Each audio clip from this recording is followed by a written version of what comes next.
పొద్దుగాల ఒకడు అట్లా పోయి ఓ రౌండ్ వేసి వస్తాడు. రాత్రికి ఇద్దరు కలిసి డ్యూటీకి ఎక్కుతారు.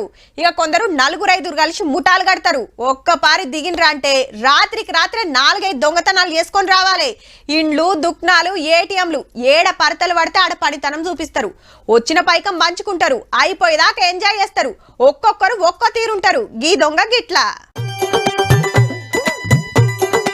దొంగలల్ల తోపు ఈ కాక కిక్కు కోసమే ఇండ్లకు సూటి పెడతాడు. మరి పట్నంలా తాళమేసిన ఇండ్లకు జొర్రుడు, దొరికిన బంగారం పైకం కుదువబెట్టుడు, పబ్బులు హోటళ్ల మందు దాగి జల్సాలు చేసుడు. లోకల్ పనిమంతుడు కాదుల్లో పక్క రాష్ట్రంకెళ్ళి వస్తున్నాడు.